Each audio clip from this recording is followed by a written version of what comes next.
If you're looking for a class 3 e-bike with tons of range, this just might be the bike for you. What's going on, everybody, and welcome back to another review video. Big shout out goes out to TST e-bikes for reaching out to me and asking me to review one of their dual battery electric bikes. This is the R9 Ultra. In this review, I'm going to go over everything there is to know about this dual battery electric bike. But first, let's get started with the specs.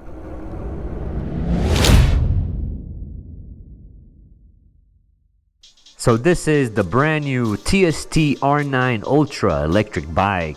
It features a 1500 watt peak hub motor in the rear with 90 Newton meters of torque, coupled with dual 48 volts 15 amp hour batteries. One is under the seat, one is in the front, for a combined total of 30 amp hours. TST claims that this should give you a range of up to 130 miles, depending on riding mode and riding conditions, of course. We have 20-inch by 4-inch fat tires, coupled with mechanical brakes front and rear with 180mm rotors. This bike also features a front suspension fork as well as a rear monoshock for a smooth, comfortable ride, a Shimano 7-speed with the Shimano derailleur, and a very large and comfortable seat. In the front of the bike we have a headlight that is decently bright, and in the rear we have a taillight, an active brake light, as well as turn signals. That is always good. The total weight of this bike is 96.5 pounds with the max load capacity of 450 pounds, and it is UL 2849 and SGS certified. And up on the handlebars we have our rear brake and our Shimano gear selector. In the center we have our color display, and on the left side we have our front brake, our thumb throttle, our on, off and mode selector buttons, headlight button, and turn signals. And that is pretty much it for the specs. Now, as far as the price, this current model goes for $12.99, but I will have a discount code along with a link that will be in the description down below if you're interested in this bike. But with all of that stuff out of the way, let's jump straight into our speed test. Now, before I do the speed test, I do want to quickly show you the starting procedure. As I mentioned in the specs, this bike has 2 batteries. You don't have to turn both of them on, that's up to you, but you need at least one on in order for the bike to turn on. And once you're on the bike, we have a power button over here. You hold that for a couple seconds and the bike will turn on. This bike has 5 pedal assist modes. Now, one thing I do want to mention is this bike comes as class 2 out of the box, or 20 miles an hour. You do need to connect this bike to the app, and then you can unlock it to class 3, where you can achieve 28 miles an hour. I already unlocked mine, so for our speed test, I'm going to be testing pedal assist mode 5 unlocked. So I got my GPS app open, speed reset, sweet, and let's see how fast this thing can go in pedal assist mode 5 unlocked. Okay, so the takeoff is very nice and gradual, nothing too crazy. Again, we're talking about a class 2/class 3 e-bike, so don't expect anything crazy. The bike is already at 28 miles an hour. It got there fairly quick. I'm just gonna tuck in for a second just to give it any edge I could, because if we can get anywhere near the advertised 28 miles an hour, I'd be extremely happy. And I think this is enough time for my GPS app to register that speed. So let's stop and check our results. We managed to get 27.5 miles an hour. That's not bad at all. Alright, so 27.5, like I said, if I can get anywhere near 28, I'd be happy. And that is very close, and lets me know a few things. One, that the speedometer is fairly accurate, and 2, maybe on a different run in a little bit different weather, I can probably achieve 28 miles an hour, and that's pretty nice. And that was our speed test. As far as riding experience goes, so far it's very nice and decent for me. I like where that battery is situated. It makes the center of gravity very nice, making this bike very agile and very nimble. So I like that a lot. And so far it feels fairly stable. See how stable this thing is? Ooh, my body's just leaning one way, but yeah, fairly straight. It does take a second to find your balance, but once you do, it's pretty stable. And so far, pretty decent riding experience. As far as the brakes themselves, they are mechanical, so nothing too crazy. They can be adjusted to give them more bite or less bite depending on how you want. And they are decent, so I'm at about 20 miles an hour. And they stop pretty quickly. We're looking at, I don't know, maybe 10 feet, 12 feet of stopping distance from about 20 miles an hour. Now they're brand new, so they'll get better with time, but decent brakes for what it is.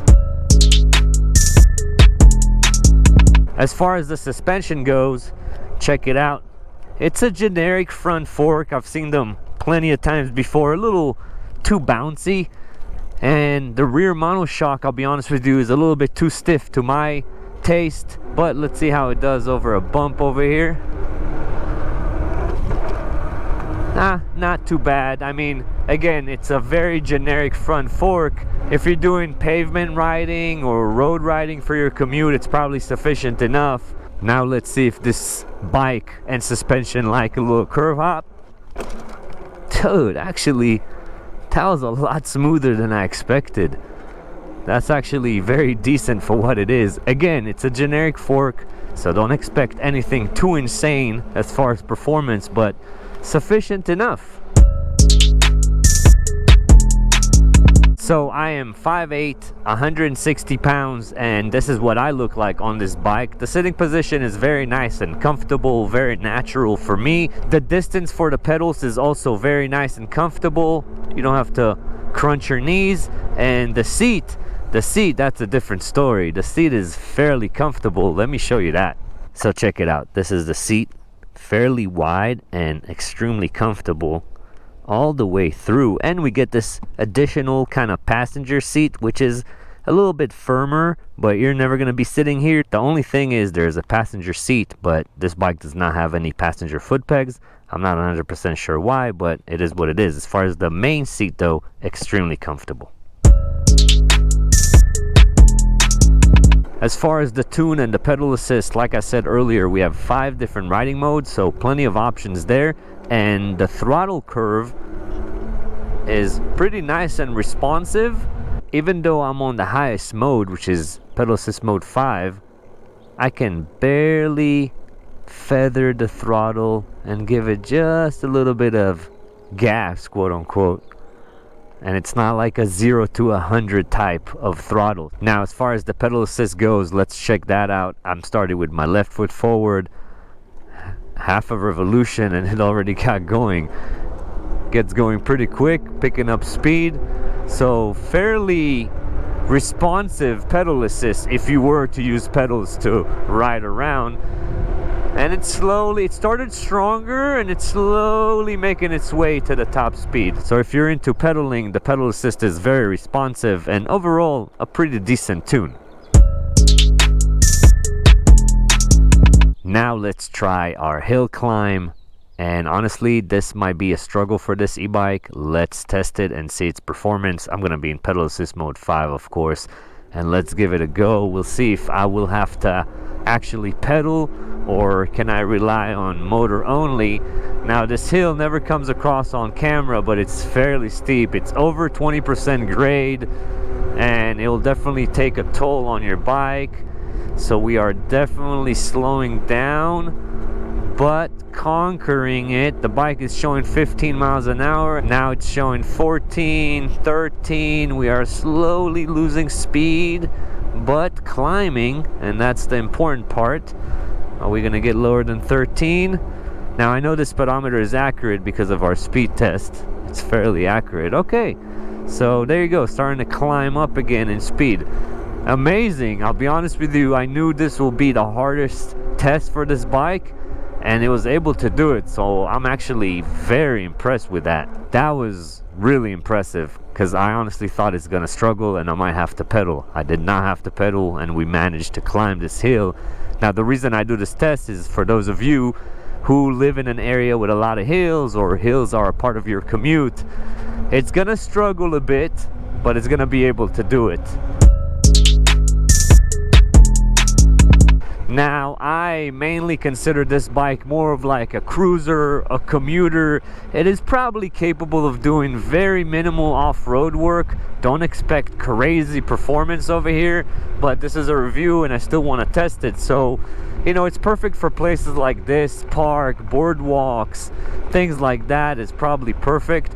This area here is fairly flat and shouldn't be an issue for this bike. Let's try to take it to something a little bit more extreme and see how it performs. It is a short section, but still, we'll see how it performs. I'm gonna be mainly testing the suspension and the power, because the suspension is alright for the road. See how it does off-road. And you know what? Let me lose all of my momentum over here, and will it be able to climb this hill? Okay, just barely, but did it. Again, don't expect anything too crazy. It's gonna do very light trail work, no problem, because it has decent power. So it has some power, but it is a class 3 e-bike after all. Let's see how the suspension handles this downhill. Okay, a bit bouncy, but managed to do it. Now, I know that off-road section was a bit short, but it was just to give you a general idea of what this thing is capable of.